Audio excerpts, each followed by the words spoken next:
I'd like to call a meeting to order. Could I have a roll call, please? Belsley. Here. Blunier. Yes. Here. Dobb. Here. Hare. Here.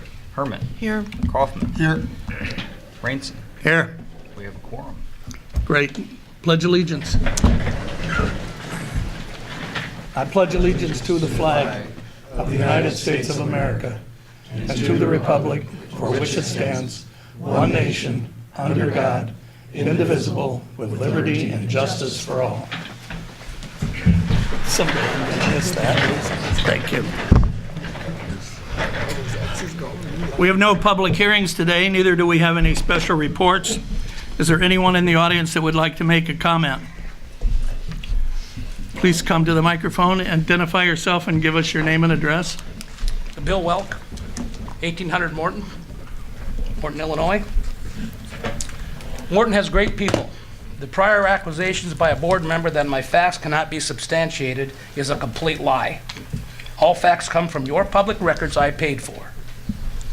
The Apostolic Christian Church, with the unanimous vote of all board members, was the direct beneficiary of $750,000 plus in two separate actions by the board of the taxpayers' funds. The appraisal I paid for, which put the value of the Apostolic Christian Church at $265,000 if it had 11 buildable lots. You didn't ask to see it. It doesn't have 11 buildable lots. It has a parking easements for 25 to 30 cars, with the city's taxpayers paying for the total maintenance for eternity for the Apostolic Christian Church. There is no end done. Who set the price at $625? The board and the church, we believe, in executive sessions in August and September 2015, purchase agreement October 15, 2015, unanimously voted on by all board members, including Apostolic Christian Church members on the board, which is an absolute conflict of interest of all votes regarding the Apostolic Christian Church. The tourism fund described by council, mine, is nothing more than a slush fund for the village board and its present mayor. The village ordinance passed in '99 following the state statute has not been followed, and the funds illegally spent on items and events that do not follow the above tourism tax fund ordinance. The appointed board to suggest expenditures of these funds has no prior tourism experience and consists of who's who in the downtown renovation ongoing project. Not one village board member has requested the facts I have. Your own police chief made you aware of less events each year in the past 4 years. The tourism director's position pays $72,000 plus or minus with benefits, and for the past 4 years, under her and your management, we have less events. Between the tourism building at 154, $70,000 for remodeling, we have $504,000 spent in 4 years for less events. Does that show good management, guys? She's used as a Girl Friday for the village of Morton and downtown, who's who. In the above mess, use of taxpayer funds with an absolute conflict of interest, I ask you, Mayor, to ask Jeff Kaufman, Ginger Hoffman, and Mark Beasley for the resignations tonight immediately. That's Belsley. Belsley, thank you. That you contact the Illinois Attorney General's office Ginger Herman, too, I think. and you ask for a complete audit of the tourism funds and the purchase of the Apostolic Christian Church and the payment of public funds for the turn lane into that church. I have requested that the swamp sucker come to this town to drain this swamp and pray for all real Christians. Thank you. Can I ask you a question, Mr. Welk? No, this isn't, you wouldn't put me on the agenda. That's where we ask questions. You refused me 3 times on the agenda. No, I just asked for clarity on one question. One statement you just made. You mentioned real Christians. Are you saying apostolics aren't real Christians? That's my question. Apparently no answer. Just one quick comment that shows you the true character of that gentleman right there to walk out. His facts are baseless. Not a good man. Tired of it. I'm not going to sit here and have people come in and throw and lob these things at our board. People work hard. This village is, there's a lot of good people here, and I'm tired of it. That guy is just needs to go away. I think probably for the benefit of people who watch this on TV a little bit later, I don't want anyone to think that we don't have responses to those ridiculous accusations. I don't want anyone in the audience to think that any one of these trustees could put the lie to anything that he said. But this part of the program is simply to hear people out. We don't engage in debate. We don't want to get involved in any kind of an argument. And he got to say his piece and he left. But don't think for a minute that anybody here agrees with anything that he said. Well And said. Jeff, I'm not going to ask for your resignation. You wouldn't get in. It was all perfectly legal. Yeah. It doesn't make sense. Okay. Anybody else have something insulting to say? There being nothing, I'll ask the board members, would anyone like to pull anything from the consent agenda? There being nothing, could I have a motion to approve the March 6 minutes and the approval of the bills? So moved. Second? Second by Rod. Any discussion? Call it, please. Belsley. Yes. Blunier.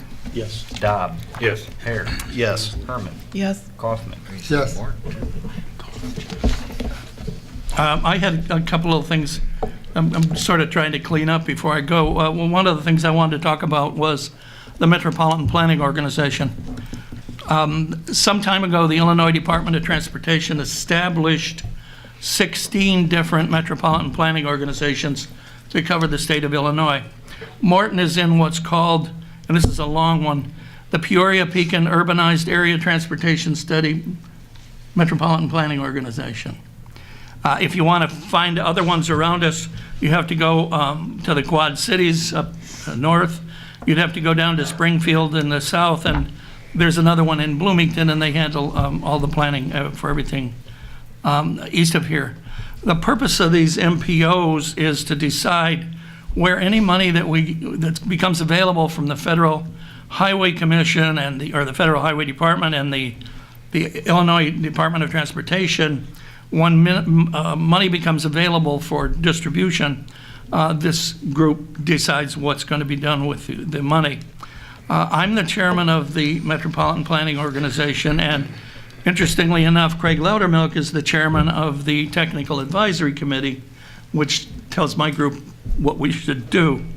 I mention this because it's kind of a fortunate coincidence that Craig and I were simultaneously but independently made chairman. While many people, I think, have not heard of this MPO, I think probably everybody knows about the Tri-County Regional Planning Commission. It should be mentioned that the Tri-County Regional Planning Commission is essentially funded by our MPO. I think right now we pay about 87% of all their costs and their employment costs. Craig and I have been pretty objective. We've tried to do this properly, but I think it's worth mentioning that during the last couple of years, Morton has received $1.8 million in highway money from the feds and the state. I have to confess it's largely due to Craig because he is one heck of a grant application writer. My reason for just bringing this up at all is to point out the value of participating in government and technical and trade organizations. I won't go into any kind of detail, but when I was when I came out of the utility business, that was a big thing for everybody to participate in. Just one simple example, at Duck Creek Station, we have a stack there, the base of which is bigger than this whole room, and it's very high, and the lining was failing. I had been to a meeting out in California, and the guy from Wisconsin Power and Light had just had the same problem. I called him up. He told me everything that they did, sent one of his guys to help, and for zero cost, we repaired the problem, as opposed to spending tens of thousands of dollars on consultants. Sorry. But the point I'm really trying to end up with here is that there are a lot of water and waste in public works and safety and data processing and financing and whatever groups out there that can save you a lot of money. I urge the board to encourage our senior staff to participate in those events whenever they can. The second thing I have is an announcement. I typically wouldn't say something like this because it's a bit of an advertisement, but There is going to be a reverse job fair here at Freedom Hall on March the 22nd from 10:30 to 1:30. The reason I want to announce it is it's for employers to come and see what kind of resources are available from folks with disabilities. I personally, in my own businesses, I've used folks with disabilities from Park and other agencies, and they're really reliable and they really do a great job for you. So I thought it was worth announcing. Anybody in town who needs some help, temporary or otherwise, ought to show up at this job fair. Village Clerk. Nothing tonight, Your Honor. Village Administrator. I have one item tonight, Your Honor, but it's kind of a big one. I want to present our preliminary budget for the fiscal year of 2018, which begins May 1st, 2017, and runs through April 30th, 2018. I have provided everyone with a copy of the budget in total. And if you look at page 11, it's kind of a summary page that brings it down to brass tacks pretty much. The budget itself is overall is a surplus budget of $331,000. But I want to point out to the board, and I've put it in my memo also, that if you look under the general fund line, we're budgeting currently a deficit of almost $783,000. We were, due to Craig Loudermilk's work, he was able to cut that by about $400,000 from what we started at. And I've spoke with the chief of the police department and the fire chief, and they both admitted that, there are small things that can be cut, but basically, we're getting to the point where you're looking at services, and that's more of a board discussion rather than an internal decision that we could make on our level. So I just wanted to present it tonight for discussion, and then any questions between now and then the meeting on April 3rd, I hope to bring it back if we can get it to a better number that everybody would like. The issue mainly that you have to focus in on is the fact that the general fund, the cash balances cannot continue to dwindle. We need to maintain a reserve and have money to operate on, and so the more subsequent years that you budget for a deficit, then the more likely that money will dwindle to the point where it will make it difficult for the operations to happen from day to day. Before I ask for any comments, I wanted to make a couple of remarks myself. First of all, we really can't take much comfort in the $331,000 surplus. The trustees know all about this, but again, the public, I don't think, follows this very well, and that is that we basically have four budgets. We have the general fund, we have gas, we have stormwater, we have water and wastewater. As Julie mentioned, we got a 783 deficit. We're going to spend more money than we're going to take in. And it really can't continue, and everybody knows that. But the fix is, for the general fund, you have to increase local sales or taxes, or you have to decrease public services. The public is simply going to have to get ready for lowered expectations, or we're going to have to hope that sales go up. In 2014, I looked it up, we had over $11 million in revenues from sales taxes and a small contribution from property tax and others. In 2015, we had another $11 million. And this year, it's going to be more like 10.4. So something's got to happen. Either we lower expectations or we figure out some way to make more sales or raise the taxes. The enterprise funds are in pretty good shape. The stormwater fund, however, is headed downhill. If you look at your list, and it's kind of easy just to gloss over it, but the stormwater fund is going to be $463,000 under budget, deficit under revenues. The fix for the stormwater is, there's actually only one fix. Got to raise the fees. The general fund is paid for by a variety of taxes, mostly sales. But the gas, the stormwater, and the water and wastewater, those are all fees. You either increase the fees or cut the service. Well, we can't really cut the stormwater service. So you're looking at having to increase fees unless we want that to keep going down. The general fund, as you know, covers police, fire and paramedics and administration. As I said with the general fund, either there's going to have to be some cuts or we're going to have to come up with more tax money some way. And we're just going to have to face that. Anybody want to add to that? This is the preliminary. We've got some time to work on it. And Julie, I really appreciate all the work you've done and all the work everybody's done. A special thanks to Craig. He really went in there and he and Jeff sat down with that budget and really whacked away on it, and I really appreciate that. We'll have to pass it before April 30th, so we have 2 more meetings that we can just, another meeting that we can discuss it and then even look to pass it on the April 20th meeting. So, Okay, we don't need a 17th. budget to vote to accept the budget. Okay.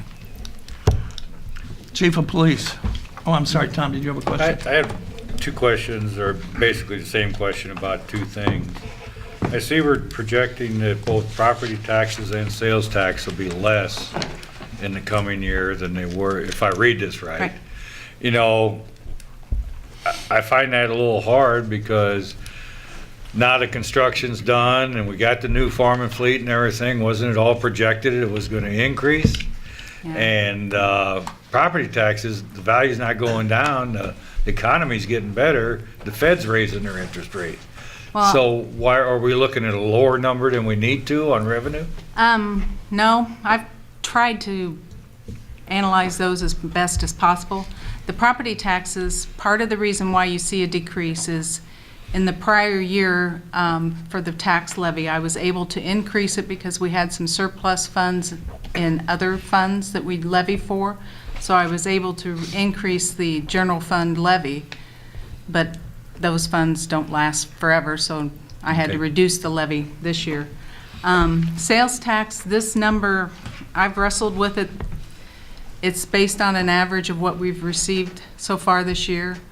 Actually, the first number I started at was even lower than this, because if I looked over the 5-year history, it was an actual lower number. So I'm hoping that this projection is off when actual comes in a lot better than it is. Tom, one of the things you've got to take into consideration is Kmart's closed, which was a big number from the tax revenue, and we have a pretty significant national trend from box stores, people's Right. purchasing habits, right? Macy's, Penny's, everything. All those, so those are things from an EDC standpoint we're trying to address, but they're long-term. Right. They're long-term solutions. They're not short fixed, or not, there's not short fixes there. So to project this way is probably the responsible thing to do as we organize, rethink, and try to brainstorm other ways to raise revenues without specifically actually raising taxes, because there's not one of us here that would be on board with that. So we got to look at different ways to grow the local economy. And this is, Yeah, the property tax doesn't really help. How much, what do we get from property taxes? in total, it's just over 2 million in total. But it's like, what, 7%? Last year, we could increase it 0.7%, which was like $13,000 or something like that. Yeah, that we could increase it the over rest of prior it all year. goes to the schools. We get so little of the property tax, doesn't really impact us. And on the sales tax, it's a statewide and probably national-wide trend, and I'm just as guilty as the next guy. Online shopping, you buy something from Amazon, the sales tax that is related to that purchase doesn't go to your local municipality. It's normal share that it would be if you went to the store and bought it here in town. It goes to the state, and the state keeps it. So, What we need is another car dealer. that's right. Something. We're working on it. But we were 471,000 of the whole last year when we got done, and the accountant said not to do it again. So we seriously have to look at this $800,000 number. Yeah. So I encourage the chiefs, both of them, to look at their budgets, because something's got to be cut. And maybe possibly, Julie, you can find some cost savings in some other areas. Well, but if you look at the police department, it's almost exclusively labor cost.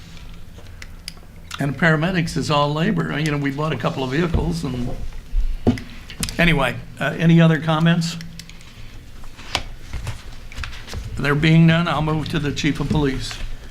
Just one thing tonight, Your Honor, just to inform the public and the board that we are again partnering with the DEA for the drug take back, and that's going to be on Saturday, April 29th, between 10 a.m. and 2 in the afternoon.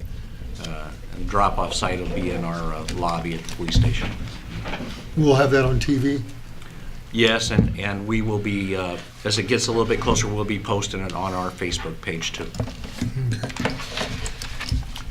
That it, chief? That's it tonight, Your Honor. Thank you. Counsel? Nothing tonight, Your Honor. Director of Fire and Emergency? Nothing tonight, Your Honor. Director of Public Works? Several items tonight, Your Honor. All of these items, too, are related to the budget.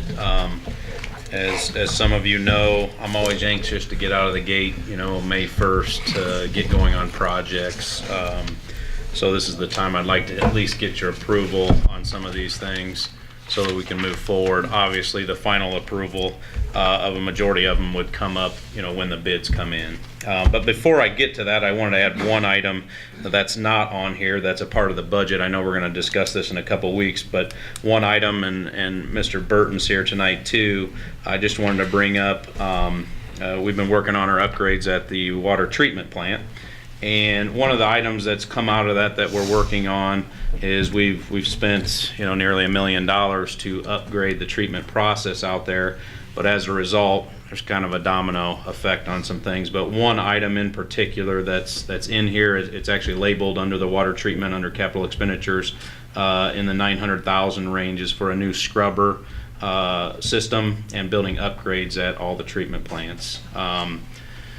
This is, we probably have been getting away with it for a while, not having it. Some plants were grandfathered in years ago, but due to the amount of chlorine we have at the facility, the EPA's worked with us, but as a part of that compliance commitment agreement, we have to provide a system for the effective containment of, chlorine gas or a release, not only for our staff, but also for the neighborhoods that surround the plants. So I just wanted to bring that up as something, if you have questions as we go forward, please let myself know, or Bob. These will be significant projects, even at Plant 1 where we don't have a lot of space. These will be additions outside the plant and also inside the plant for staff, or if there's a release of chlorine, we have to seal off those areas so they don't get into the plant also. So basically, in layman's terms, before that, chlorine gas gets into the atmosphere, into the environment, we've got to contain it there on site. And pretty much all communities have to do that. It just finally hit us. Everything's kind of coming at once. So I wanted to add to that. But we have those fund reserves to pay that bill. Yeah, and I think if you look at even the water and wastewater fund, you can see in that compromises water distribution department, which is under Paul Allman, the water treatment under Bob, and then the wastewater treatment under Phil Roker. This year we're projected to bring in about $6.4 million, and we've got a projected going out of $6.4 million. But the reserves have been there over time, but we are spending that. And I'll get to this on the wastewater side here in a second when Mr. Braun gets up to speak. But the mayor, and I appreciate his comments on the stormwater, but I think even rates in the other funds, we want to start looking at those. We don't want to be on the back end saying we got to find $35 million, such as some other communities have had to do recently. We'd rather do that on the front end and project. I believe we need a plan for the citizens to show them what we're planning for. But those are things that I think in the next year or two that we need to look at those too and spend some time on that. Any questions on that? And this is item A? This is pre-A. Okay, nice warm up. How about item 1? So item A, I would like to ask for permission to request bids for Cypress Avenue roadway reconstruction project. This is the 6th of 6 phases out in the Woodlawn subdivision. Motion, please. So moved. Second. Second. Second by Sam. And this is probably the most difficult phase. This will be a tough one. We have a motion and a second. Do you want to describe the project? Like I said, it's a sixth of 6 phases out there. This one needs to be done due to the sanitary sewer. That's the main reason. If you've driven out there, you can tell it's ready. I think the citizens are ready for it, or the residents there. We've been talking about it for 2 or 3 years. So everything's designed. I don't know if I'll be ready to go out tomorrow, but by the end of the week, I should be pretty close to going out for bid. That's about all I have. It was originally planned for last year, but we had to kick it back another year. Yes. Questions? Call it, please. Blunier, Yes. Dobb, Yes. Hare, Yes. Herman, Yes. Kaufman, Yes. Belsley. Yes. And item B is I'd like to ask for permission to request bids for the South First Avenue roadway reconstruction project. This would be a section from East Fernwood to East Delwood. Motion? So moved. Second? Second. Second by Randy. This is a section, if you've driven down First, that's really struggling. There's some base issues out there. Some people have probably seen us digging around there there's a lot of topsoil under the road. So this one's going to be a tough one also. This was phase 1 of 2 phases. We'll eventually go all the way to Birchwood. And I'd like to add with both of these projects, after tonight with your approval, then we'll reach out to the residents and start that process with them, with the neighborhood meeting, those sort of things. Questions? Call it, please. Dobb, Yes. Hare, Yes. Herman, Yes. Kaufman, Yes. Belsley. Yes. Yes. Next. Next is item C, permission to request bids for the 2017 street overlay and miscellaneous concrete projects. Motion? So moved. Second? Second. Second by Sam. And on this, if you go to page 95, you don't have to do it right now, but as you go through before the next meeting, that kind of shows the streets that we're kind of honed in on. I know some of those change as we go, but we're going to start working towards the plans, hopefully within the next 2 weeks, get those out to bid also. Questions? Why don't you explain to them why those streets are because of that base? Short description. Well, in short description, I could probably do a presentation at some other time if people are interested, but one of our biggest challenges here in town, and it kind of ties with what Ron mentioned with funding, communities are really struggling to keep up with their roads. I think anyone here could drive around other communities. Morton's probably, I'm pretty proud of it. All the successors, past boards have spent money. There are high expectations for roads in this town. But the fact is, an overlaid or asphalt road, they fail at a similar rate. They fail at about 17, 20. So we have to catch those roads at that time. Otherwise, you get into base failures, you get into 2 layers of asphalt. If you drive around town, there are some streets we deal with those residents the best we can. If we can't catch them at 17 and 20, there's bound to be streets that we can't get to. 5th, 6th Street, we like to get to that eventually. Hate to name names here, but it is what it is.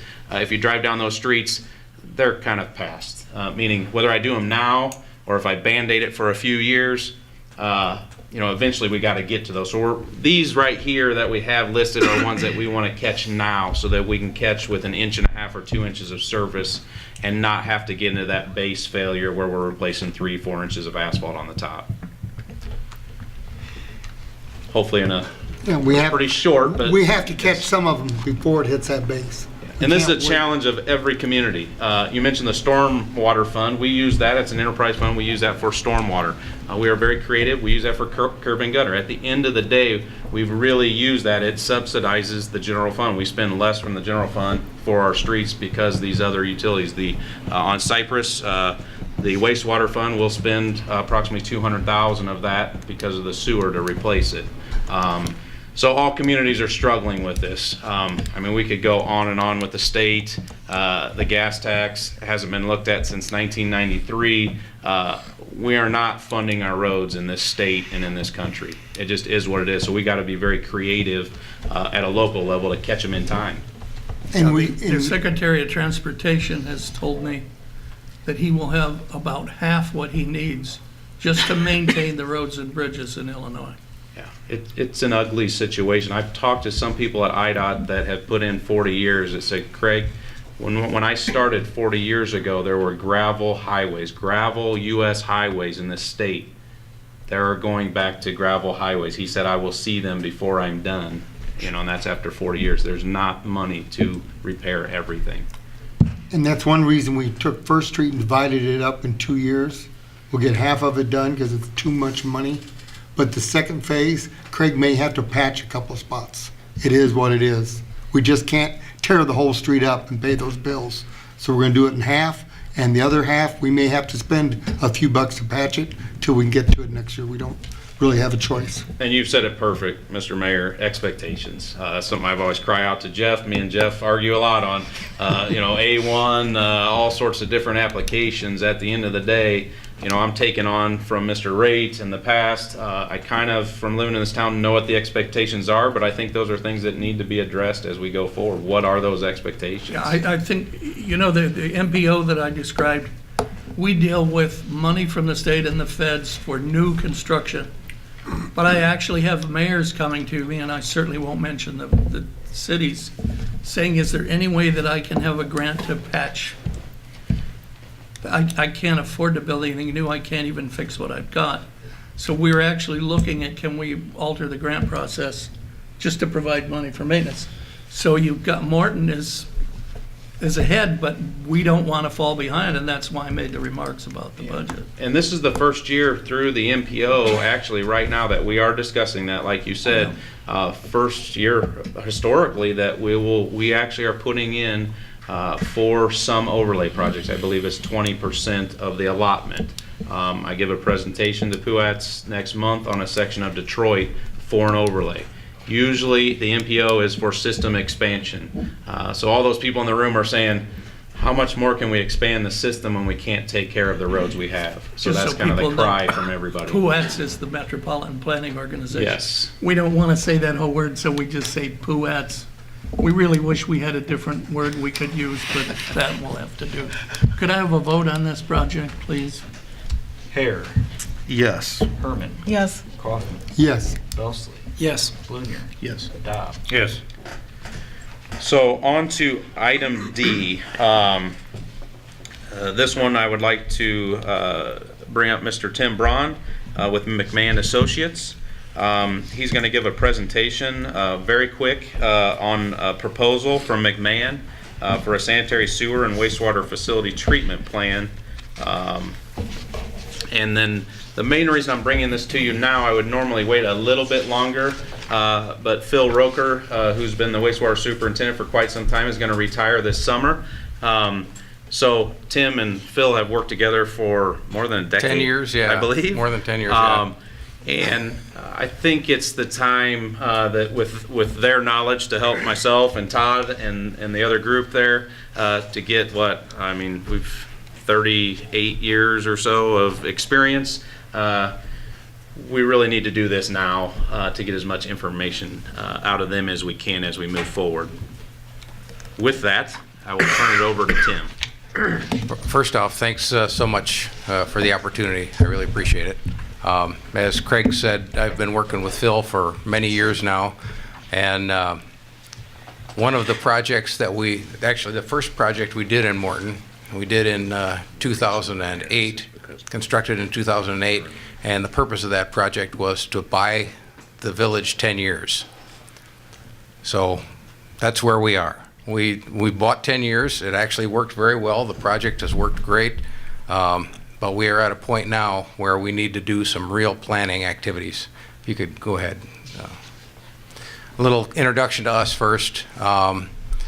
We're in McChesney Park, Valparaiso, Indiana, and Neenah, Wisconsin, and we have a whole group of individuals who do water and wastewater treatment only. That's our only job. That's all I do. And we have several other engineers who do nothing else, and we are innovative, and we have been very successful, and we are cost effective. So go ahead, Craig. I want to go through this stuff a little bit quickly because I want to get to the nuts and bolts a little bit. I just want you to know that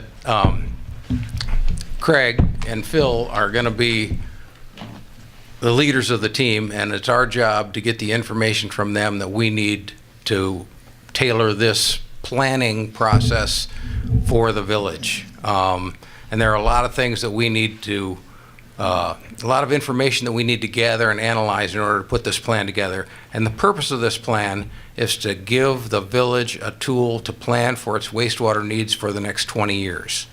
So we're going to spend a lot of time digging into basic information. We'll also be looking at growth projections and all sorts of things, where the growth is going to happen, and try to put together a plan so that we really have a good handle on what the village is going to need and how to get there the most cost effectively. Go ahead. And it starts out actually with communication, as you might expect.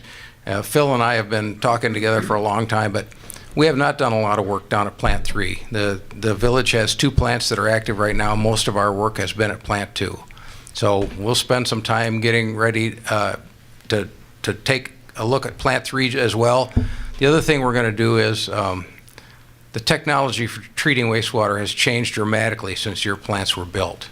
There are things that are more efficient, more cost-effective, and the EPA changes limits. We have a moving target, and so we also need to anticipate what those limits are going to be and what technologies are appropriate to meet those limits. And so we'll be doing, first off, finding out what the village's plans are, and then we will also be interfacing with the EPA to project future permit limits and future needs for the village. Go ahead. You guys have done a really good job of keeping your plants on the far edges of town. Plant 3, as you can see, is on the far north end of town, and Plant 2 is on the far south end of town. They're ideal locations, mostly gravity flow. You know, like I say, they're in great spots. This is a picture of Plant 2. If you look at the top left, this photograph was actually taken when we were under construction for the new disinfection facilities for the excess flow. Go ahead, Craig. And this is Plant 3. This is clear up on Veterans Road on the north end of town. Again, this is a much smaller plant. Plant 2 is 2.2 million gallons a day. Plant 3 is under 1 million gallon a day. And that has a bearing as well, because Plant 2 is considered a major plant by the Illinois EPA. Plant 3 is not considered a major plant, and that will have an impact on what permit limits are and what technologies are required. Okay, go ahead. So why are we doing this? Well, if you don't do this, you begin to be reactive, and you react to what new permit limits you get. A lot of your systems are reaching the end of their useful life. Some of the tankage is at the end of its life. A lot of the equipment is approaching that. Typically, you figure 20 years for equipment in plants, and we have a lot of equipment that's more than 20 years old. We also want to look at, so we'll evaluate your existing systems. We're going to have to prepare for growth and development and where that's going to happen. As I mentioned before, regulatory issues. The EPA is now setting standards for total nitrogen and phosphorus. And these are relatively new regulations for Illinois. So we need to find out where those limits are going to be set. I've seen information recently that says that nitrogen might be set as low as 3, which could be interesting. Let me just put it that way. And then we need to, once we see those, we have to analyze the financial aspect of it. What's it going to take to get to those numbers? And how are we going to afford it? And how do we do it most cost effectively, you know, within the confines of the village's resources? Okay. The other thing we need to do is new permits all have what's called a CMOM requirement, which is capacity management, operation and maintenance for the collection system. And this facility plan will also require us to go through the entire sanitary collection system. You guys are in much better shape than most people. Your guys TV and clean, and you have good records. You have a lot of data on hand here that we would normally have to dig up. You already have it done. So your guys have done a really good job of staying up with that stuff, and they have that information ready for us. But we'll still have to do some computer modeling of the system, estimate future flows and loadings based on growth. The EPA will undoubtedly, for Plant 2, require us to do an anti-degradation analysis of the receiving stream, which is it's a study of what lives in the stream and how well it survives the discharge from the treatment plant. Now, the treatment plant water is probably the cleanest water that hits that stream. Compared to what runs off the streets and what runs off the farm fields, the treatment plant water is clean. The difference is they have a permit for you guys, and the stuff that runs off the fields, they don't. So they can regulate what you do. And again, we want to look at anticipated discharge limits. What's the state going to make us do? Go ahead. So collection system, we want to look at short and long-term solutions. For collection system, we actually use a 40-year planning period because the pipe that's buried underneath the ground typically lasts 40 or 50 years. The equipment in the plant is a much shorter lifespan. We'll also analyze whether it's less expensive to transport the water to the treatment plant and treat it, or to remove it from the collection system. And then whatever the least cost answer is to that question, that's what will be recommended in the facility plan. Again, it's a costing exercise to determine. Our whole goal in this whole thing is to reach the 20-year least cost solution that keeps you in compliance with EPA regulations. That's our goal. That's really what we're after here. Okay, go ahead. At the wastewater plant, we have a number of treatment systems that need to be looked at their current condition, what we think we'll have to do, what the new limits are going to make us do. Again, we got nutrient removal in here. We've got potentially for tertiary treatment, disinfection options. So we have a wide variety of things that we'll check at the plants. And again, our goal here is to get to the least cost 20-year option. Sometimes the least cost 20-year option costs a little bit more in capital, but the operation and maintenance costs over the 20 years are considerably less. So when you get to the bottom, even though you spend $500,000 more up front, at the end of the 20 years, you've saved $1.5 million because of O&M costs. So we do that time value of money analysis too, to actually determine what's the least cost over the long run. Okay. And I guess I just went through that slide without knowing it. So go ahead. After we do those things, we'll put together a recommended plan for the collection system, the treatment plants themselves, process flow. We'll estimate capital and O&M costs, and then we'll put together an implementation plan and schedule. And public participation, this is also really important. We do really value public input, and we want people to know what's coming. And so we do workshops at critical points in the process. We would have a special meeting some evening, and then we would also provide news releases to the public for posting on your website. So that's really what the thing is about. And like I say, we're trying to develop a long-term plan, get you to the point where you know what you're going to do for the next 20 years, and we're going to get there at the lowest cost that maintains compliance. And I'd be glad to answer any questions. Any questions for Craig or Tim? Randy, just a Yes, sir. comment, I guess. Even though the focus of the growth plan is going to be on the treatment plants and the collection system on that, is there any reason to believe that we can't leverage that information from a comprehensive land use plan? Absolutely, we would use all of that. So the stuff from your planning department, the stuff from the MPO, we'll use growth projections from the state. We'll use all of that information that we can gather together and then use that as a base, and then discuss it with you, with the village, to make sure that what other people are predicting kind of match what you guys are seeing too. So yes, we would leverage as much of that information as possible. A lot of this is assembling information that's in all sorts of various places to get it all together into a single book, so that you have a plan that's comprehensive. Yeah. As Roger knows, we're coming up for renewal and updating of our comprehensive plan, so timing is very good. And we've discussed that. Yes. Well, yeah. And I think even Roger and I's work, critical. we had a meeting even today with EDC, just looking at properties, all that. I think this will even help us as we go forward. There are a lot of properties in town that may look like they're ready to be developed, but there's no sewer to them, or those sort of things. But those will be the things we look at because you can only support so much at the same time. Right. And just as an example, we were kind of, when we did the Queenwood lift station a few years ago, that drains that big industrial park, you know, and it was designed with a small lift station. The lift station was worn out. We had to replace it anyway. We designed it so that we could put 2 pumps in it now, and at some point in the future, we could add 2 more without having to dig anything up or do it, you know, so, you know, as much of that stuff that you can do to kind of plan ahead and avoid future costs. You know, that's really what this is all about. Thank you. Thank Any you. other questions? Thanks, Tim. Thank you very much. Next item. With that,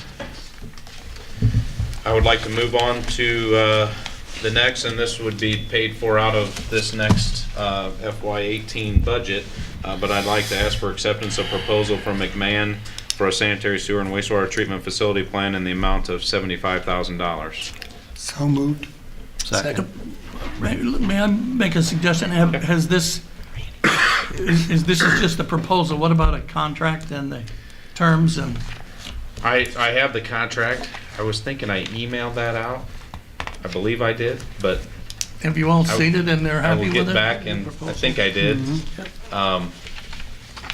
With that, Well, I guess what I was gonna say is if I were making the motion, I would make the motion subject to approval of the contract by council. yes, exactly. So amended. Second. Thank you. Okay. Brandon was the official second. Any other questions? Please. There is one thing that may come out of that. If you remember, he's talked about stream degradation, those sort of things. This is $75,000. The details are in that. There are some exceptions to that. There are things that we've worked with Tim on. There may be a few unknowns. I don't think it'll be an extreme cost, but potentially up to $10,000, $15,000 potentially dealing with the EPA, or if we have to hire a biologist or something to do something out of the ordinary. So I would like to throw that. I'm not asking for approval yet. We'll come back with that.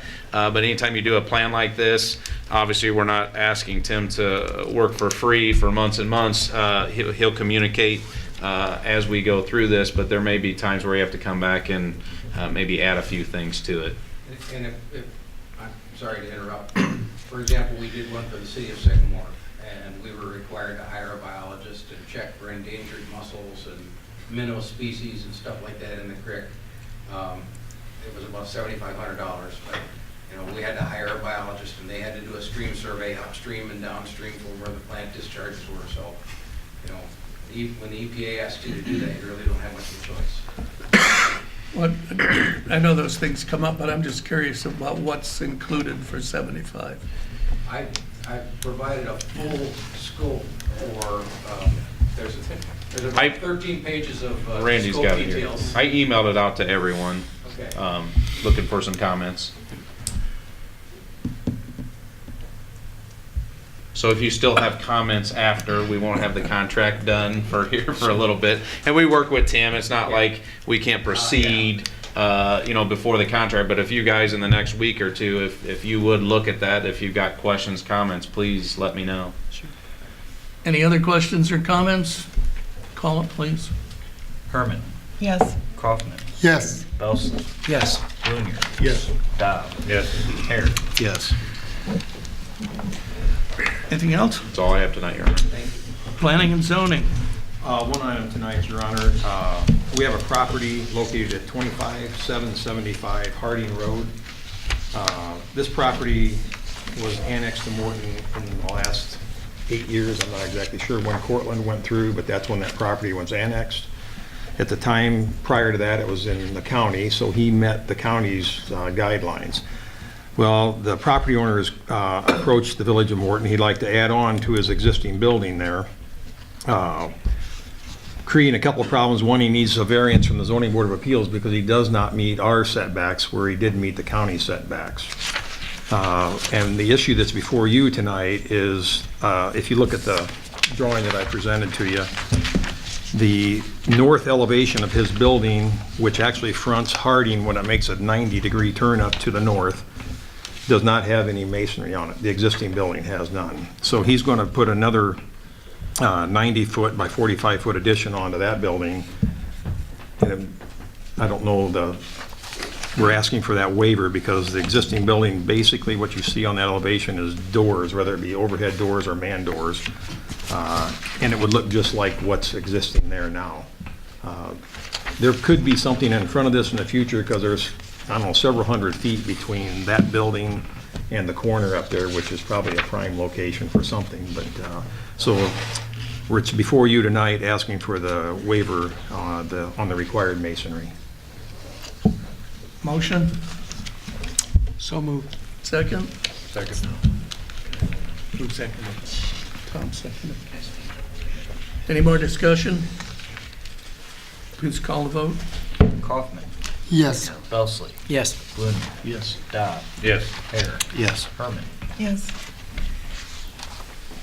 That's all I have Anything tonight. else? No, thank you. Trustees, Trustee Belsley. I did have one item, but we caught one or two items we want to tweak yet, so I'm going to hold that over till the next board meeting. Good. That's it. Trustee Blunier. Nothing tonight, Your Honor. Trustee Dobb. Nothing tonight, Your Honor. Trustee Herman. Nothing tonight, Your Honor. Trustee Hare. Nothing tonight, Your I Honor. always see that. Trustee Kaufman. Just one item, we have that spring yard waste coming up, we talked about it at the last board meeting, and it'll start Saturday, April 8th, till Sunday, April 23rd, from 8 a.m. till 6 p.m., and we will not be closing it like we normally do for 2 or 3 days. So again, let's play by the rules, and it is yard waste only, and the sizes are on the TV screen and everything, so let's make sure it's just yard waste. It does get recycled, goes through a shredder and reused, so it needs to be yard waste only. That'll be 7 days a week then on this one. Okay. We got 3 times the size area to do it, so we don't have to close it down. I meant for the people being there that look at the checkers that we had, we shortened it last time. So, Yeah, we figured since this is 2 full weeks and it's not over a holiday that we just do it the full time. okay. It is, I guess Easter's in there, yes.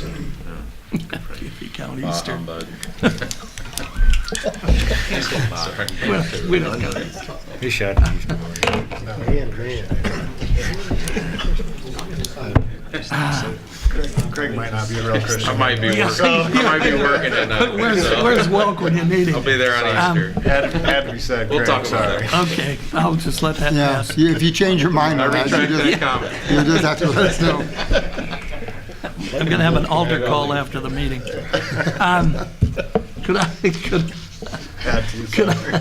We're having a good time tonight. Could I have a motion to go So into moved. executive session to discuss negotiations? First and second. Okay, got the second. It was second. The guy This is going to right be a there. short one. It was Ginger. Call it, please. Belsley. Yes. Blunier. Yes. Dodd. Yes. Hare. Yes. Herman. Yes. Kaufman. Yes. Had it to half when they came. We won't be voting on anything tonight. Everyone can leave. I would like the administrator to stay and council to stay.